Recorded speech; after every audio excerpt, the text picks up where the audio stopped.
तो गाइस ऊर्जा ग्लोबल की फाइनेंशियल ईयर 2023 की फोर्थ क्वार्टर की एंड इंटर फाइनेंशियल ईयर 2023 की ऑडिटेड कंसोलिडेटेड फाइनेंशियल रिजल्ट आप लोगों के सामने है एंड यहाँ पे जितने भी सारे फिगर्स दिया हुआ है वो सब लैक्स में है। अभी देखो गाइस, यहाँ पे कंपनी की मार्च क्वार्टरली की रिजल्ट के साथ साथ इंटर फाइनेंशियल ईयर 2023 का भी रिजल्ट दिया हुआ है, लेकिन सबसे पहले हम लोग इस कंपनी की मार्च क्वार्टरली की रिजल्ट के बारे में बात करेंगे, उसके बाद ही हम लोग FY 2023 की रिजल्ट के बारे में डिस्कस करने वाले हैं। तो गाइस सबसे पहले हम लोग इस कंपनी की रेवेन्यू से शुरू करते हैं। सो मार्च 2023 की क्वार्टर में इस कंपनी ने अप्रॉक्सीमेटली 11.11 करोड़ का रेवेन्यू जनरेट किया है। और अगर ये दिसंबर 2022 की क्वार्टर एंड मार्च 2022 की क्वार्टर से कंपेयर किया जाए तो दिसंबर 2022 की क्वार्टर में इस कंपनी ने अप्रॉक्सीमेटली 10.33 करोड़ का रेवेन्यू जनरेट किया था एंड मार्च 2022 की क्वार्टर में अप्रॉक्सीमेटली 41.27 करोड़ का रेवेन्यू। तो ऊर्जा ग्लोबल ने क्वार्टर ऑन क्वार्टर बेसिस पे तो मार्च क्वार्टर में एक हेल्दी पॉजिटिव रेवेन्यू ग्रोथ यहाँ पे दिखाई है, लेकिन unfortunately year on year basis की जो रेवेन्यू ग्रोथ है वो नेगेटिव में निकल के आ रही है। तो अभी अगर इस कंपनी की एक्सपेंसेस के बारे में बात करें तो ऊर्जा ग्लोबल ने मार्च 2023 की क्वार्टर में अप्रॉक्सीमेटली 11.02 करोड़ का खर्चा किया है। दिसंबर 2022 के क्वार्टर में इस कंपनी ने अप्रॉक्सीमेटली 9.72 करोड़ का खर्चा किया था एंड मार्च 2022 के क्वार्टर में अप्रॉक्सीमेटली 41.05 करोड़ का खर्चा इस कंपनी ने किया था। तो अभी अगर यहाँ से इन तीनों क्वार्टर्स की नेट प्रॉफिट मार्जिन कैलकुलेट किया जाए तो मार्च 2023 की प्रॉफिट मार्जिन निकल के आ रही है समवेयर अराउंड 0.83%, दिसंबर 2022 की प्रॉफिट मार्जिन निकल के आ रही है समवेयर अराउंड 5.89% एंड मार्च 2022 की प्रॉफिट मार्जिन निकल के आ रही है समवेयर अराउंड 0.53%। अभी कंपनी की जो प्रॉफिट मार्जिन की ग्रोथ है वो कंपनी की रेवेन्यू ग्रोथ से टोटली उल्टा है। कंपनी की revenue growth quarter on quarter basis पे पॉजिटिव में था and year on year basis पे नेगेटिव में था एंड यहाँ पे क्वार्टर ऑन क्वार्टर बेसिस की जो ग्रोथ है वो नेगेटिव में है and year on year basis की जो ग्रोथ है वो पॉजिटिव में निकल के आ रही है।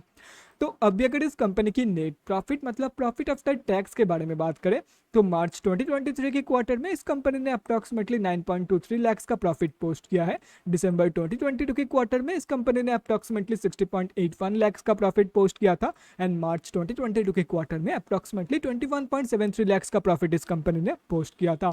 तो कंपनी की जो प्रॉफिट ग्रोथ है वो बोथ केसेस में मतलब both quarter on quarter basis पे and year on year basis पे दोनों ही केसेस में नेगेटिव में निकल के आ रही है।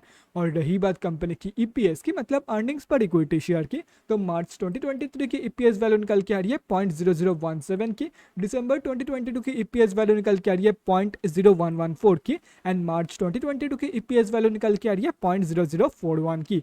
तो कंपनी की जो ईपीएस की ग्रोथ है वो भी कंपनी की प्रॉफिट ग्रोथ की तरह ही नेगेटिव में निकल के आ रही है, चाहे वो क्वार्टर ऑन क्वार्टर बेसिस की कंपेरिजन में देखा जाए या तो फिर ईयर ऑन ईयर बेसिस की। सो अभी अगर ओवरऑल देखा जाए तो मार्च 2023 के क्वार्टर में ऊर्जा ग्लोबल ने सिर्फ और सिर्फ दो ही जगह पे पॉजिटिव ग्रोथ दिखाई है। एक हो गया क्वार्टर ऑन क्वार्टर बेसिस की रेवेन्यू ग्रोथ एंड एक है ईयर ऑन ईयर बेसिस की प्रॉफिट मार्जिन ग्रोथ। अभी ये दो ग्रोथ को छोड़ करके बाकी हर एक जगह पे कंपनी ने कम या ज्यादा नेगेटिव ग्रोथ ही दिखाई है। So at the end of the day Urja global ने मार्च 2023 के क्वार्टर में बहुत ही बेकार परफॉर्म की है। तो ये तो हो गया कि कंपनी ने मार्च क्वार्टर में कैसे परफॉर्म की है। अभी अगर फाइनेंशियल ईयर 2023 की रिजल्ट के बारे में बात करें तो फाइनेंशियल ईयर 2023 में इस कंपनी ने अप्रॉक्सीमेटली 41.41 करोड़ का रेवेन्यू जनरेट किया है। और अगर ये FY 2022 से कंपेयर किया जाए तो FY 2022 में इस कंपनी ने अप्रॉक्सीमेटली 74.53 करोड़ का रेवेन्यू जनरेट किया था। तो कंपनी की जो रेवेन्यू ग्रोथ है वो यहाँ पे नेगेटिव में निकल के आ रही है। अभी अगर एक्सपेंसेस के बारे में बात करें तो फाइनेंशियल ईयर 2023 में इस कंपनी ने अप्रॉक्सीमेटली 39.43 करोड़ का खर्चा किया है एंड FY 2022 में इस कंपनी ने अप्रॉक्सीमेटली 73.54 करोड़ का खर्चा किया था। तो अभी अगर यहाँ से इन दोनों फाइनेंशियल ईयर्स की नेट प्रॉफिट मार्जिन कैलकुलेट किया जाए तो फाइनेंशियल ईयर 2023 की प्रॉफिट मार्जिन निकल के आ रही है somewhere around 4.78% and financial year 2022 की प्रॉफिट मार्जिन निकल के आ रही है समवेयर अराउंड 1.33%। तो कंपनी की जो प्रॉफिट मार्जिन की ग्रोथ है वो यहाँ पे पॉजिटिव में निकल के आ रहा है।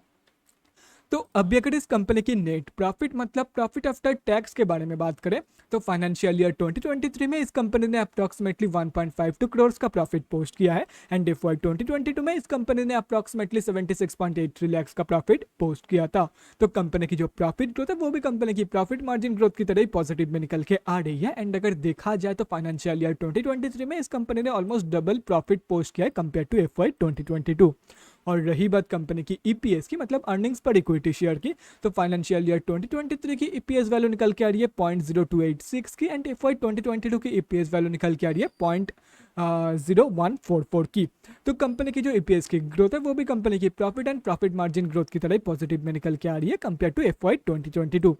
तो अभी अगर ओवरऑल देखा जाए तो फाइनेंशियल ईयर 2023 में कंपनी की रेवेन्यू ग्रोथ को छोड़ करके बाकी हर एक जगह पे कंपनी ने कम या ज़्यादा पॉजिटिव ग्रोथ ही दिखाई है। सो फाइनेंशियल ईयर 2023 में कंपनी ने ठीक ठाक परफॉर्म की है, लेकिन अनफॉर्चुनेटली मार्च क्वार्टरली की जो रिजल्ट है वो बहुत ही ज़्यादा वीक निकल के आई है। मार्च क्वार्टर में इस कंपनी ने सिर्फ और सिर्फ 2 ही जगह पे पॉजिटिव ग्रोथ दिखाई है and maximum growth March quarter की नेगेटिव में ही है। तो फाइनेंशियल ईयर 2023 का रिजल्ट ठीक ठाक है, लेकिन मार्च क्वार्टरली की रिजल्ट अनफॉर्चुनेटली बहुत ही ज़्यादा वीक है। तो guys that's it for this video. अगले वीडियो में मिलते हैं guys. Thanks for watching and stay safe.